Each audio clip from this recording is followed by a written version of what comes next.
کیا تھا ابھی وقفے کے اندر ایک بہن نے فرمایا کہ تقریباً 12 سال کسی عورت کی شادی کو ہوئے ہیں اور ان کو صرف اتنا مسئلہ معلوم تھا کہ جب مرد اور عورت میں میاں بیوی میں مکمل طور پر فزیکلی ریلیشن ہوتا ہے اس کے بعد غسل واجب ہوتا ہے۔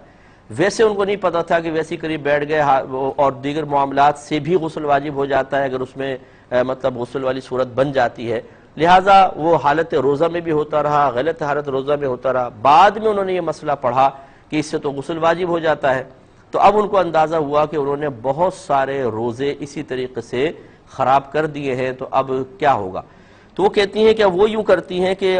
اس خوف کی وجہ سے کہ اللہ تعالیٰ کی بارگاہ میں میری گرفت نہ ہو، ہفتے میں 3 4 4 5 5 روزے رکھتی ہیں، اور جب وہ روزہ رکھتی ہیں تو نقاہت ہوتی ہے، کام کر نہیں سکتی ہیں تو کمرے میں پڑی رہتی ہیں، جب وہ افطار کرتی ہیں اس کے بعد پھر گھر کے کام کاج کی طرف آتی ہیں، جس کی وجہ سے پورا گھر شدید ڈسٹرب ہو گیا ہے۔ تو اب کسی خاتون نے ان کو یہ کہا کہ بھئی اللہ کی رحمت بہت بڑی ہے، اتنی کثرت سے مت رکھیں، آپ پیر کا رکھ لیں، جمعرات کا رکھ لیں، یا 13 14 15 کے ہر مہینے روزہ رکھنا سنت ہے اتنا کر لیں۔ تو جواب میں وہ بہن کہتی ہیں کہ نہیں، اگر میری زندگی کا بھروسہ نہیں ہے، کیا پتہ کیا ہو جائے، تو اس لیے میں رکھتی ہوں۔ کیا حکم شرع ہوگا؟ سوال ذرا طویل ہے لیکن میں نے لے لیا تھا، میں نے سب پہلو اس کے آپ کے سامنے ذکر کر دیے۔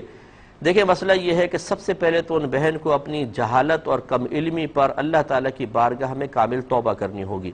اور اس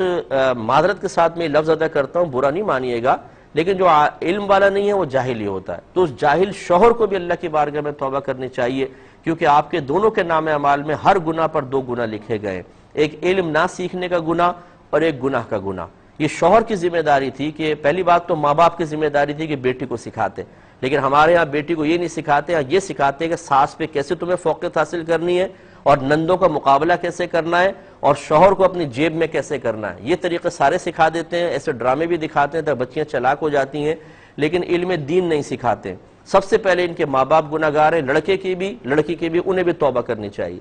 اس کے بعد ان دونوں کو توبہ کرنی چاہیے کہ پھر بھاری ذمہ داری شوہر کی ہوتی ہے، اگر بیوی جاہلہ ہے تو اس کو علم سکھائے یا علم سیکھنے کے ذرائع فراہم کرے،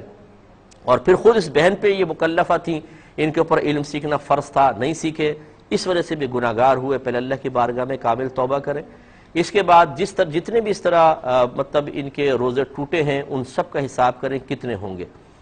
اس کے بعد یاد رکھیے کہ گھر کے نظام کو ڈسٹرب کیے بغیر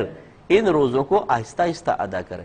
جب ایک انسان اللہ تبارک و تعالیٰ کی بارگاہ میں کامل توبہ کرنے کے بعد اپنے اوپر لازم کسی عبادت کی قضا شروع کر دیتا ہے اور بالفرض وہ اس کے دوران انتقال کر جائے، تو فقہاء نے واضح لکھا ہے کہ اللہ کی رحمت سے امید ہے کہ اللہ تعالیٰ اس کو بخش دے گا، کیونکہ ابتدا کرنا ہی ہمارا کام ہے۔ اگر درمیان میں موت آ گئی تو گویا کہ اللہ نے ہمیں مہلت نہ دی تو پھر ہم بری ذمہ ہو جائیں گے۔ تو ان بہن سے ہماری گزارش ہے کہ ہفتے میں 1 روزہ بہت ہے، 1 روزہ رکھ لیں، اگر آپ کی زندگی پورے ہو گئے ٹھیک، نہیں ہوں گے اللہ تعالیٰ انشاءاللہ آپ سے درگزر فرما دے گا۔ توبہ بس کامل کیجئے گا اور اپنے شوہر کو بھی کروائیے، اور کم از کم اپنے بچوں کو علم سکھا دیں، ورنہ وہ بھی اسی طرح اس سے بڑی غلطی میں مبتلا ہو کر اپنی آخرت کو برباد کر کے اسی طرح پچھتاوے میں مبتلا ہوں گے۔ ای میل ایڈریس چل رہا ہے، جو بھائی بہن ہمیں کال نہ کر سکے ہمیں میل کر سکتے ہیں انشاءاللہ۔